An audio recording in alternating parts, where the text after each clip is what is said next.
Look at these wired Sonys. These MDR-1000x. Or are they? Da-da-da! These are their wireless Bluetooth headphones.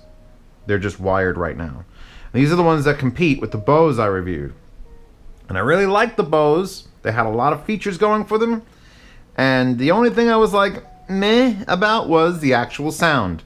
Build quality was spectacular. Comfort was out of this world. The accessories, went on and on and on. And then it was like, well, how do they sound? And it was meh.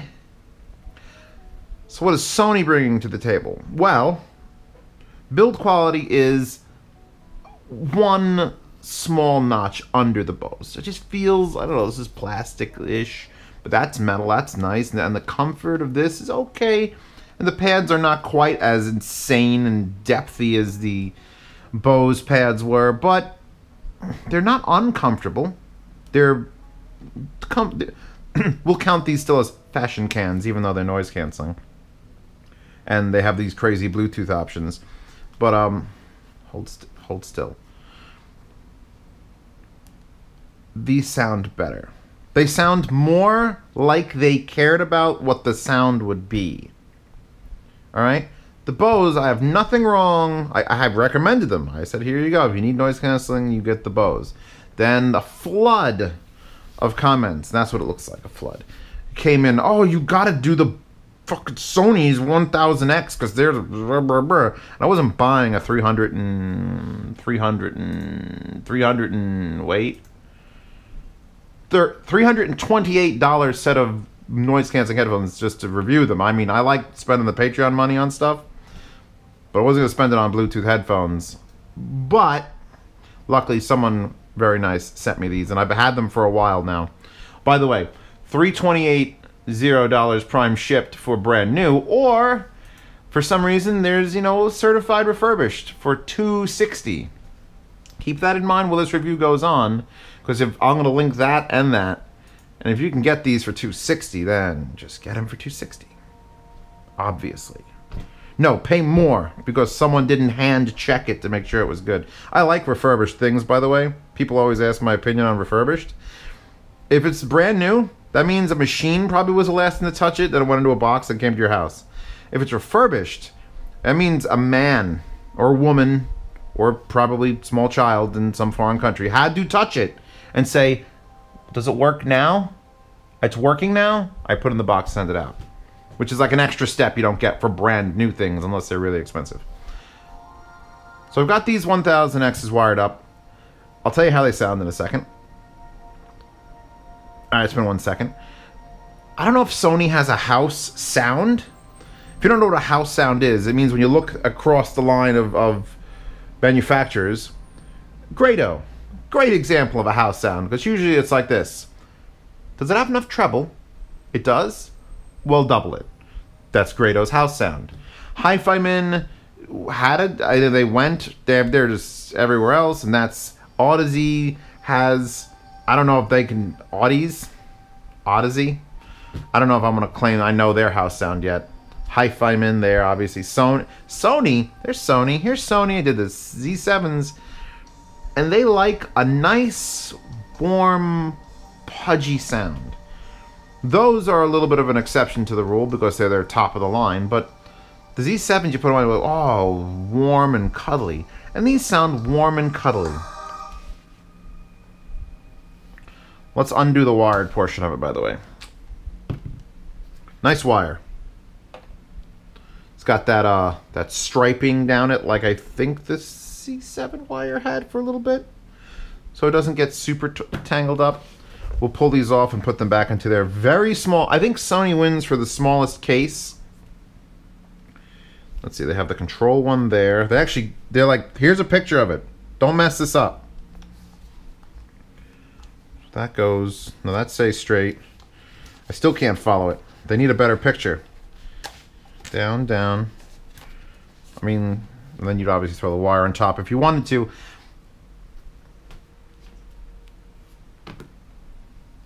So I'm using X5 Gen 3 here.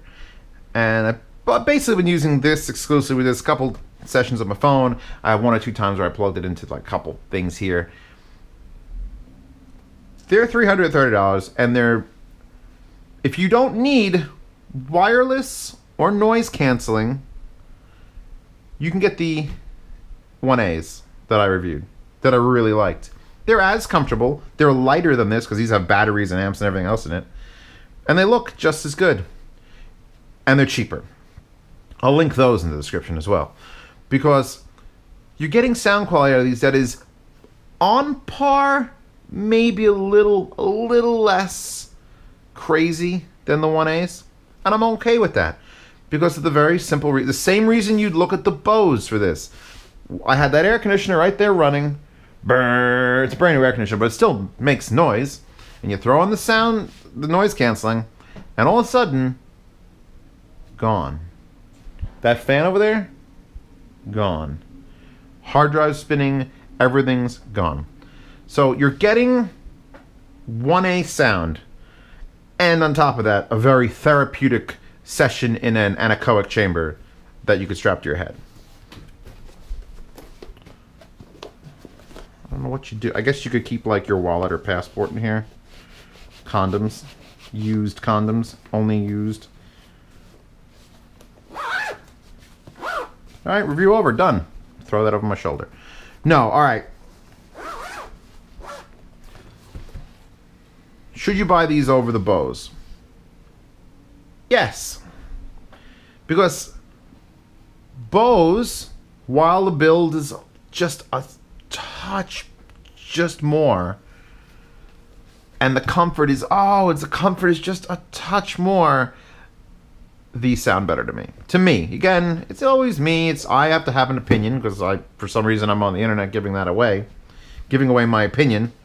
And if I had to listen to a set of headphones for a flight out to wherever, or I'm in noisy restaurants, I'm taking my break, if you're working in a goddamn industrial complex where there's just Minecraft grinders running in the background.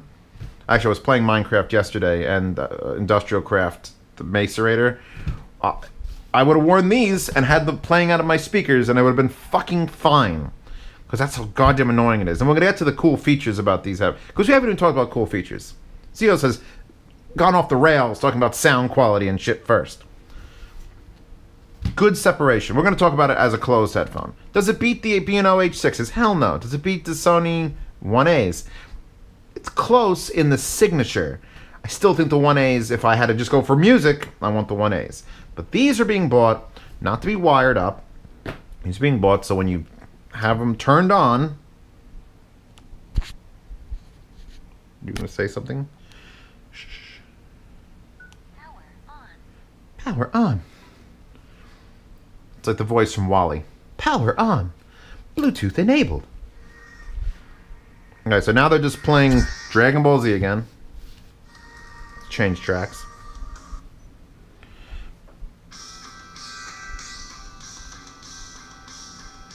Two presses? Alright. What makes these stand out, beyond just they sound better than the Bose, is their control scheme. That's their selling point. Sony knows how to work a UI a bit. And the way you control this, and the way you turn it on, and the way the buttons are set up with the little nubs. You got a short nub, a long nub, and a short nub. And you could feel... Within the first day I had these, I knew exactly how to run them. Perfectly. And I went through I went and looked for this review for the manuals. And there's two of them. There's this giant nightmare of just words. Nightmare words that you have to, that every transmission thing and the micro USB and the actual range depends. And then there's the manual, which is just pictures. It's the strangest. It's just pictures of things. I mean, the only word you see here really is, where was it? Start. That says start. I could read that. There's the model number. That doesn't really count. That says phone. And on. So, I mean, take your pick. You're either getting pre-K instructions or technical reference specifications. So, and then there's a help guide, which luckily I found the help guide, which was like the middle ground of actual instructions. Why would you call it the manual? This should be the manual, not the help guide. They need to get their, like, this explains how things work. If you want to, I won't link you to any of this stuff, and because you buy it, it'll come with it. I was loaned these, so I had to look them all up. But it's just like you get pre-K, you get, you know, third year college engineering, and then you got to find the help manual somewhere in the middle of it. Are they pretty?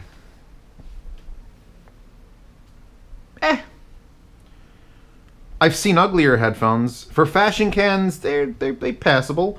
This textured, it feels like a rubberized vinyl, but it's all touch. This whole thing is touch. This side, no touch. Near field communications, if you wanted to pair your device with near field. I don't believe the FIO has NFC. My phone does. My phone was able to connect with that. Here are your microphones up top. Here's your pivots are very smooth, and it folds. Either one will fold, but I mean, get over there. Like, that's all you're gonna get out of just folding them. So you're better off either laying them flat like that, one fold, or putting them in their case. The case is tiny. The case is hand-sized. I thought that something was wrong when I took this out of the box, the shipping box. I was like, did they fit an entire headphone in here? And sure enough, they did. They fit entire, mostly comfortable, closed Bluetooth. What are you doing?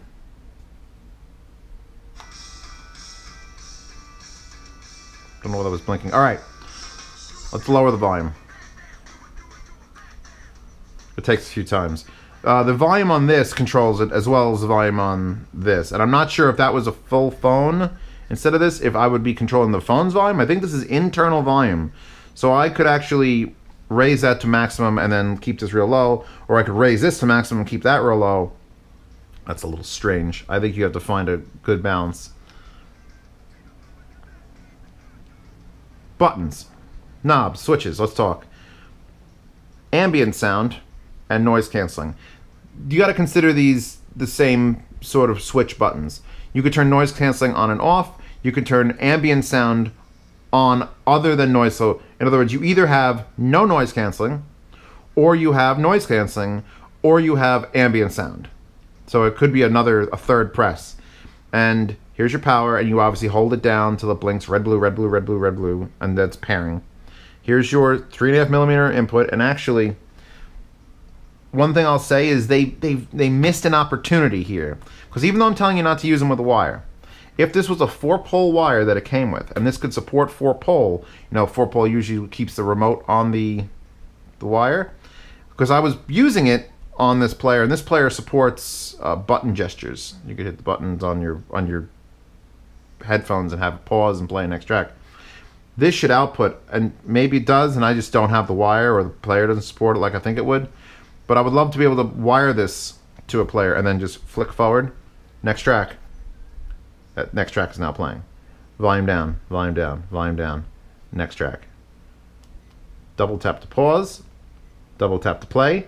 And then, one of the cooler features, which was the big hit at Can Jam when everyone was playing with these, was if you hold your palm against it like you're covering your ear, like that, the noise canceling microphones that are listening to the room and reverting the waveform and making it all disappear will reverse that when you hold your hand against it. And all of a sudden, the amplifiers built into this will amplify the actual room sound, so that if your friend's talking to you, you can go, what? You hold your hand on your ear, and it literally turns all the microphones on, so you can hear exactly what's going on. It also pauses the music or mutes the music when you're in Bluetooth mode, and that will still work when you're wired. If you have it on, you would obviously run it without any power, nothing, just headphones with the wire. Or turn it on, then you could put on noise canceling, which is as good, or I want to say better than the Bose, but I don't have it here to directly compare, and frankly, they're both fantastic. As far as, like, make things disappear, and it's done. It does have to say, noise canceling on, noise canceling off. Hold on.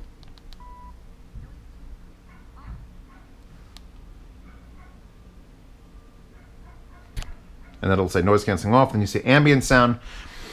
So noise canceling does what you think it does. It just makes the sound disappear. The whole room goes goddamn quiet, and oh my god, there's things in my soul. All those bad thoughts in your soul will come up.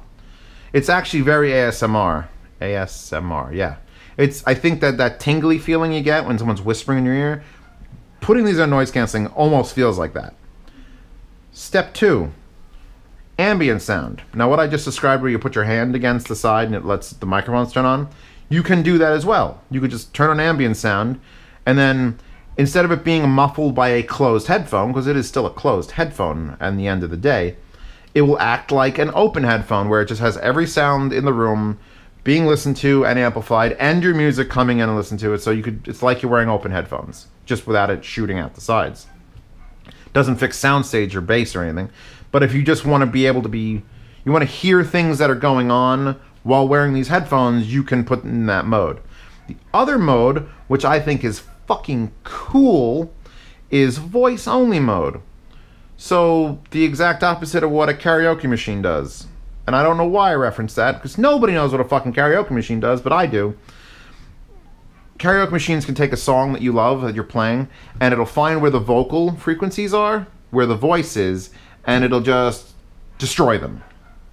So that you can sing along to the worst songs on the planet Earth while you're drunk.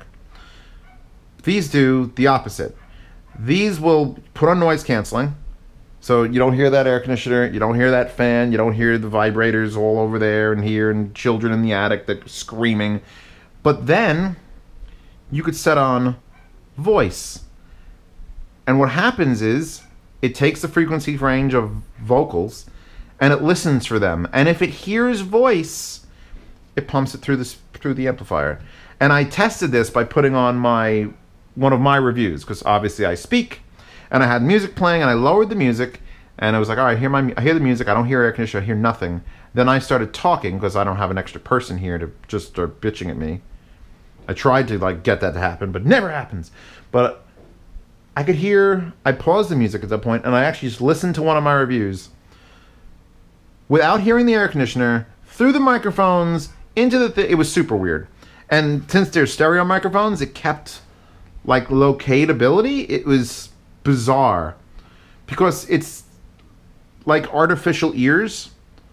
I used to remember in the hunting magazines as a kid, they had those shooter earmuffs with little microphones on it. It's essentially that, but way better quality and much cooler to play with.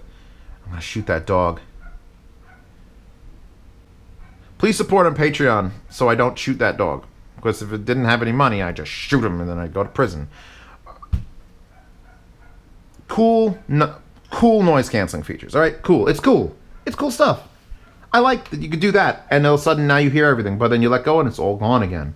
I like the fact that it sounds nearly like the 1As. It's not, but it's damn close. Because you got to keep in mind, once you go wireless, even if you go wired, it's an okay set of headphones. It's not worth $330. If these were just Sony headphones, no wire, and they were $330, I'd say nah, get the 1As. But add all these cool features. The Bluetooth goes forever. I had to lock myself in the bathroom and leave the player in here. If you know the layout of my apartment, that's 2 full walls or 3 walls before it would start stuttering. And you can actually set the Bluetooth in to sound quality mode or better connection mode, where if you're getting spotty on and offs, I don't know if your Bluetooth source is far away, you can lower the quality of the stereo Bluetooth and it'll connect better. And I didn't have that problem, so I didn't, because I don't want to hear a bad Bluetooth ever again. Ever again. I have a tattoo on my ass that says no bad Bluetooth ever again. You have to just trust me on that. So I've already said I'd take these over the Bose. I've already said they sound like 1As. They have good width. They have really good centering image. Vocal clarity is good. The other difference is when you turn the noise canceling on, something got taken away from the sound. It was canceling itself out. I said it was like a loop. The highs would go away. But these by default are a very mellow sounding headphone. So when you turn the noise canceling on, I can't tell a difference.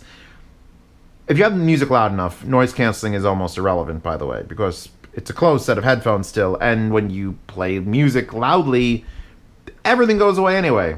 That's how funny scenes in movies work. So when I turned it on and turned it off and turned it on and turned it off and on and off, and the Doors is playing, the only thing I might have heard, and again I'm going to go on the mights here because I can't even trust my own brain, is maybe the soundstage decreased just a touch with it on. But the Bose was definitely like, oh, I put it on, now it doesn't sound as good as when it's off. Oh, it's off, it sounds better, but it never sounded great.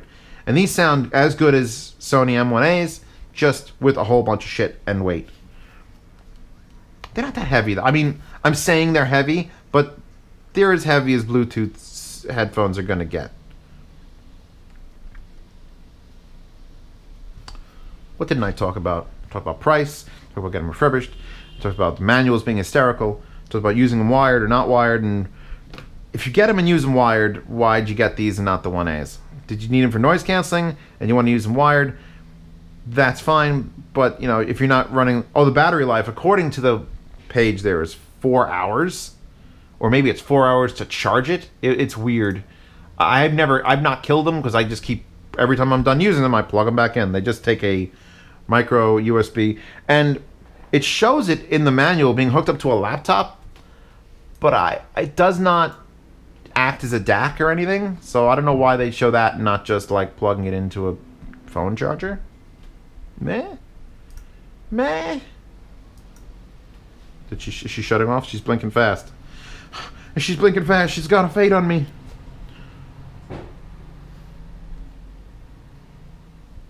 Alright, volume up. Squeak, squeak, squeak. It is a little bit slow when you're doing this. Like if you have it real low, if you've lowered it to the point where it's low, you're looking at 10, 12 until you hit maximum. And as cool as you look doing that, I can't knock them for sound quality.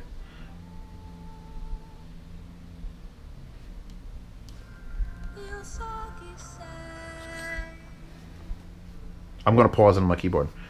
Okay, so sound demo, link in the description. I will try to play with all this stuff with it on the microphone recording rig. I don't know how well it's going to come out. Last time when I did the Bose sound demo, it actually sounded so much better with the noise canceling, and I don't know why that was. It wasn't the way I heard it in real life, but you know, microphones are not ears, and I'm not a magician or wizard. So it's just how it goes down. I like these. If you need Bluetooth headphones, get these over the Bose. The only reason you get the Bose is if you have a gift card, you really want them to be the absolute pinnacle of comfort and build. Because these are still just like Sonys. They're good Sonys. They're good. Those are better Sonys. The Z7s were amazingly, remarkably built. These are not bad. But I think for actual, like, sheer throw them at a wall and them living, it'd be the Bose. But I like these better. So there you go. We're done here. Sound demo and description, links to everything I've talked about in the description. Patreon link in the upper right-hand corner, or the description. Wallpaper, because some of you people have a foot fetish thing. I don't, but some of you do, and that was just too perfect for the aspect ratio of my monitor to not have it up for an episode. So go download that, pervs. And, yeah. Thanks for stopping by.